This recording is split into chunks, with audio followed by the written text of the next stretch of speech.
बात बन रहे हैं। इसका लाभ युवाओं को मिल रहा है, नए अवसर बन रहे हैं, नई स्किल विकसित हो रही है, रोजगार के नए रास्ते खुल रहे हैं। साथियों, और पवन ऊर्जा जरूरी है। ये सिर्फ पर्यावरण की बात नहीं है, ये हमारे दानी है। हमें स्वच्छ ऊर्जा, क्लीन एनर्जी। मुझे लगता है कि किसी भी राष्ट्राध्यक्ष ने, किसी भी दुनिया के राष्ट्राध्यक्ष ने अनवरत रूप से चुनाव के समय को छोड़ दिया जाए, जिस समय आचार संहिता लगती है, आचार संहिता के अतिरिक्त जो भी समय होगा, उन्होंने किसी भी महीने इस संवाद को ब्रेक नहीं होने दिया, इस संवाद को टूटने नहीं दिया, अनवरत रूप से इस संवाद को रखा। और मुझे लगता है कि Guinness book of world record हमारे प्रधानमंत्री जी के नाम होगा कि इसी राष्ट्राध्यक्ष ने इतने लंबे समय तक अपने देशवासियों से संवाद किया है। और सच में ये संवाद बहुत प्रेरणादायी है, बहुत प्रोत्साहन करने वाला है।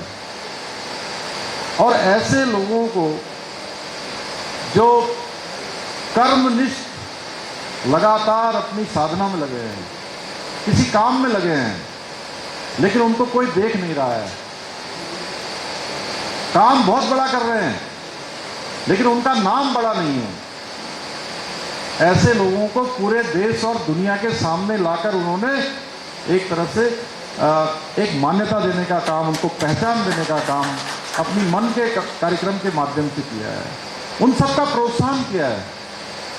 और प्रोत्साहन ही नहीं, इसके साथ साथ अन्य लोगों को भी, जो लोग अनेक अनेक समाज के क्षेत्र में काम कर रहे हैं, अनेक छोटे छोटे स्थानों पर बड़े काम कर रहे हैं, ऐसे लोग जो समाज के अंतिम छोर में रहकर भी शानदार काम कर रहे हैं, उन सब के लिए बहुत बड़ी प्रेरणा है कि अपने काम करते जाइए, कभी न कभी किसी न किसी की नज़र को जरूर पड़ जाएगी।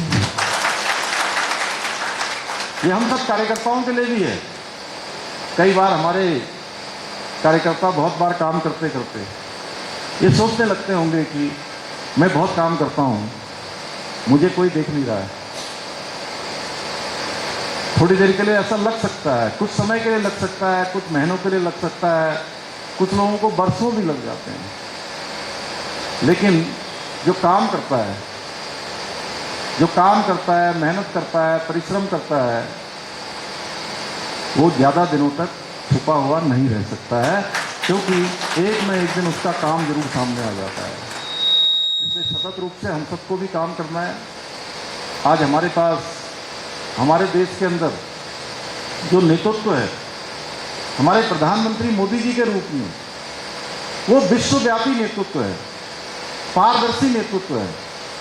और ऐसा नेतृत्व है जिनके समय में देश की आज़ादी के बाद पहली बार ऐतिहासिक निर्णय लिए गए हैं।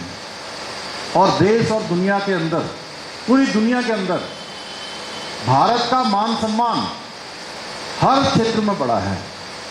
किसी भी क्षेत्र की आप गणना करेंगे तो हर क्षेत्र में आज भारत दुनिया की एक बड़ी शक्ति बन गया है। देखिए, हम आर्थिक शक्ति की बात करते हैं, आज भारत दुनिया की चौथी सबसे बड़ी आर्थिक शक्ति बन गया है।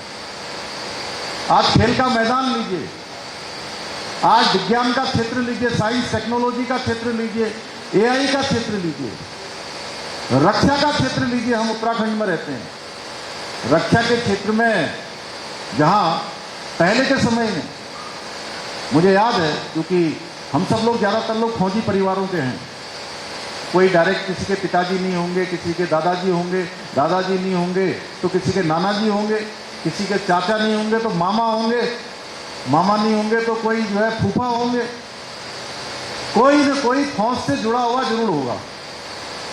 उत्तराखंड में कोई ऐसा परिवार नहीं है जिसका कोई न कोई फौज से रिश्ता ना हो। पहले लड़ाई लगती थी, लड़ाई होती थी, हम तो छोटे छोटे थे, सुनते थे कि अब छुट्टी बंद हो गई है, क्योंकि मेरे पिताजी ने भी लंबे समय तक, 2 दशक से ज़्यादा, 28 सालों तक लगातार फौज में उन्होंने अपनी सेवा दी। इसलिए मैं बार बार देखता था, कहते थे अब छुट्टी बंद हो गई है, लड़ाई लगने वाली है। 65 की लड़ाई में तो मैं पैदा नहीं हुआ था, खैर उसके बाद जो 75 के बाद जितनी भी देश के अंदर इस प्रकार की चीज़ें हुई, उन सबको मुझे देखने का अवसर मिला। तो जब भी लड़ाई लगती थी, हमारे देश को हथियारों की जरूरत पड़ती थी, तो छोटे छोटे हथियार हमको दुनिया के दूसरे देशों से आयात करने पड़ते थे, खरीदने पड़ते थे, और बहुत सारा पैसा हमारा इन हथियारों में चला जाता था। हम उत्तराखंड में रहते हैं, यहाँ नेलोंग है, जादोंग है, यहाँ हमारा माणा गांव है, यहाँ मलारी है, हमारा गुंजी है, नावी है, आदि कैलाश का क्षेत्र है। ऐसे कितने क्षेत्र हैं जो हमारे आज जो है तिब्बत सीमा से लगे हुए हैं। उन सीमाओं पर रोड ही नहीं पहुंचती थी, रोड ही नहीं जाती थी। 2014 के बाद एक नई सोच देश के अंदर विकसित हुई। आज सीमाओं तक हमारी रोड भी जा रही है, रेल भी ले जाने की बात हो रही है, हवाई अड्डे भी बन रहे हैं, बिजली भी जा रही है, पानी भी जा रहा है, हर प्रकार की सुविधाएं जा रही हैं। इसका उदाहरण है, माणा के आगे तक रोड चली गई, मलारी तक रोड चली गई, नेलोंग जादौंग जैसे गांव आप दोबारा से बसाने की ओर है, दोबारा से फिर से उनको बसाया जा रहा है। आदि कैलाश स्वयं प्रधानमंत्री जी जाते हैं हमारे, अंतिम गांव जहां जिसको कहते थे माणा गांव, उस गांव को वहां जाकर उन्होंने पहले गांव की संज्ञा दी। आज इस तरह से विकास हो रहा है, देश की सुरक्षा पर ध्यान दिया जा रहा है। आज हथियार हम खरीदते नहीं है, लड़ाई लगती है तो आज दुनिया के दूसरे देश हमारे देश के हथियार खरीद रहे हैं। आज भारत दुनिया के प्रथम श्रेणी के जो हथियारों के निर्यातक देश हैं, उन देशों में हमारी गिनती हो गई है। तो इस क्षेत्र में भी हम आत्मनिर्भर हो रहे हैं। अब देखिए, नया भारत बन रहा है। हमारे प्रधानमंत्री जी का हमारे उत्तराखंड से बहुत लगाव है। अगर आप ये वीडियो YouTube पर देख रहे हैं तो हमारे चैनल को सब्सक्राइब कर बेल आइकन दबाएं, और Facebook पर देख रहे हैं तो हमारे पेज को लाइक करें।